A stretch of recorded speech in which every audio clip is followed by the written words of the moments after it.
Good morning, good afternoon, good evening. Sister Elle here with the new moon partial solar eclipse in Leo. Quite a mouthful in Mercury retrograde, I must say. So I'd like to say it's the new moon. Okay, so how's it been? You like my new googs? Yay. I went stateside. And now I'm back. Hey, so how's it been? So let's see where the new moon will be falling in each of the houses for all of the signs. So it's obviously in Leo, because the sun's in Leo right now, and anytime we have a new moon, it's when the sun and the moon are together in the same sign. So Leo, you'll be having the first house with the sun and moon coming together, and this will bring a positive vibration to how you feel about yourself, your external appearance and so forth. Anything that's of you, that's of singular, this is what it will be boosting in this time of this solar eclipse new moon. So that's for you in the first house. And also in the first house you will be having Mercury, because Mercury's in Leo right now, so Mercury will be in there with the sun and the moon. Mercury is supposed to be the youngest child of the sun and the moon, or one of the younger children of the sun and the moon. And Mars is in opposition at this time, so it's in your 7th house. So one-to-one relationships may be going through a shake-up, a bit of a rethink. Mars is in retrograde right now, so we're thinking again about our actions and how we portray our actions. So for you, that's in your opposition of the 7th house. And so, yes, with the one-to-one relationships, you'll be finding new ways of how to communicate, less frustrating ways, and things will ease out as Mars starts to go forward later down in the month. So that's for you, Leo. Virgo, you're going to be having the 12th house of the sun, the moon, and Mercury. So they'll all be meeting together. As we know, the sun is our willpower, our strength, and the moon is our reflective purposes. And she likes being in the 12th house, actually. She's exalted. They're in Pisces. And so you'll be having lots of luxurious thoughts, a very welcoming feel about your dream life, your mysticism, how you portray yourself in the world will be shining brightly. And the communication may be a little bit skewed because you're ruled by Mercury as well, aren't you, Virgo? And so that will be in your 12th house. So it'll be more deep thinking and maybe some releasing of old thoughts and ways of doing things. And opposing you in your 6th house is Mars, who's retrograde. So the 6th house is how we look after ourselves. Maybe we've lost our drive a little bit to look after ourselves because Mars is retro, so he's the going back, thinking about things, taking a rest, actually taking a break. Very rare for Mars, he likes to move forward, yet we all burn out if we do not take a break. And Virgo with all the details. So look out for that and have a bit of a restful time there in your 6th house in your day-to-day living. Look after yourself gently there. Okay, Libra, so you will have the sun, moon, and Mercury in your 11th house of social groups and networking. So new things will be coming in alignment with that. You'll be meeting some new groups. There may be a slight difficulty with conversations, with Mercury being retro there in the 11th house of groups and larger organizations. So things will pan out as Mercury moves forward. And Mars is opposite in the 5th house. So there may be some upheaval with children, or in maybe things that are childish habits coming up forward into vision, and so it's opposing and being shone on by the sun there, Libra, in the 5th house. So you can find new ways of doing things with children or expressing yourself differently. Okay, Scorpio, you have the sun, moon, and Mercury in your 10th house of self-authority or authority figures.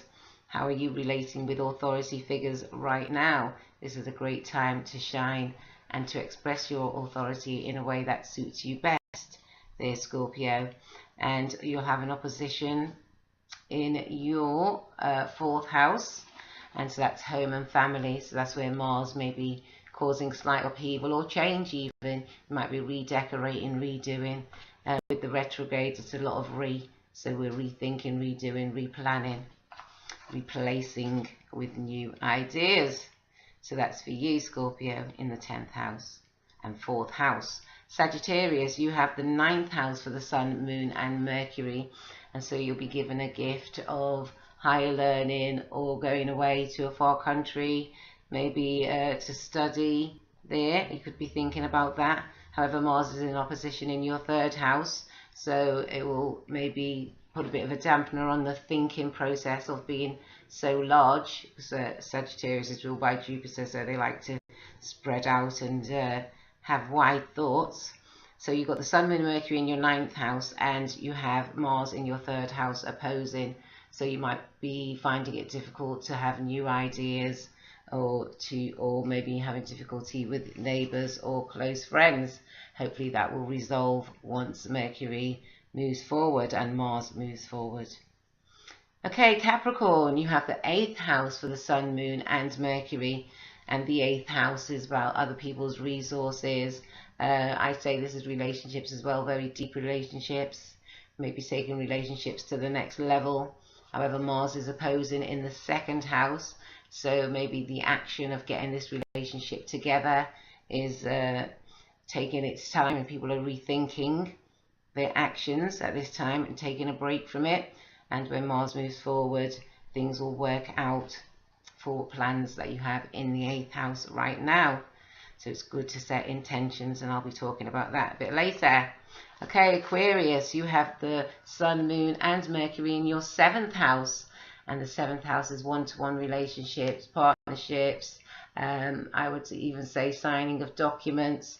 With Mercury retrograde, I know they say don't sign documents, but you can't put your life on hold forever, and it depends how precious it is to you in the 7th house, and if you want this period to be extended for a while. Okay, so Aquarius, opposite you. So in the 1st house, you have Mars going retrograde, so maybe you've been quite frustrated about getting places or getting any individual things done. Maybe it's taken longer than you thought in the 1st house there with Mars. But as it goes forward, your plans will develop and grow, and balance out that 7th house of relationships also, where something new and delightful will be happening. Okay, Pisces, you have the 6th house of the Sun, Moon and Mercury. Mercury likes this house. This is the house of Virgo. And so you'll be looking back over your health habits and how you can change them on a daily basis. Little things that you might change. You might go sweet instead of savoury. Little things that are with your health, but however you might use the sweet as honey and not so much sugar or something like that. It just depends. It's very, it's up to the individual, as they say. So the Sun and the Moon with the 6th house, yes, you'll be looking after yourself. Obviously the Moon is our emotions also, so you'll be balancing out emotions there in the 6th house. And Mars being in the 12th house, some hold might have been put on your dreams or things that you were looking forward to, things that you're ready to birth. However, once moves forward, then these things can come into fruition for you there, Pisces. Okay, so Aries, you have the Sun, Moon and Mercury in your 5th house. So the sun is shining brightly on activities that you like to do. This is our leisure time, our downtime. So you have the Sun and Moon there. You have some great feelings there. You'll be able to express your feelings with it being the Moon in the a fellow fire sign there. So you'll be able to express your feelings actively. And Mercury in the 5th house, you may have to rethink how you spend your leisure time, and is it being beneficial to you and others. And Mercury will be going retro, or Mercury is retro, Mars is retro in the 11th house for you there in the opposition. So you may be coming to a different thought pattern about groups, the groups that you connect with. You may be changing your plans, and once Mars moves forward, these plans will come into fruition for the groups that you choose to be with. So that's for you, Aries. So Taurus, you have the 4th house for the Sun, Moon and Mercury. So you'll be thinking again about home life, family family issues, even habits as well, I'd say, because once we get comfortable in our bodies, then we can just have like particular routines that may need a bit of a jig up. And in opposition for you, for Mars is in the 10th house, so there may be some interaction with authority figures and how we deal with that, and maybe a little bit frustrating as things aren't going as quickly as we would like. Okay, so that's for you there, Taurus, with the 4th house, and the blessing will be coming with the solar eclipse to you there in the 4th house. Gemini, you have the 3rd house for the Sun, Moon and Mercury. Mercury likes this house also, as it also rules this house of Gemini. So Gemini, the Sun is at home here, and the Moon is very quick-minded and quick thinking in this area of the sky for you there, Gemini, in the 3rd house. So new ideas will be coming to you, comforting ideas, things that will work well once your planet starts to move forward in about another week or so.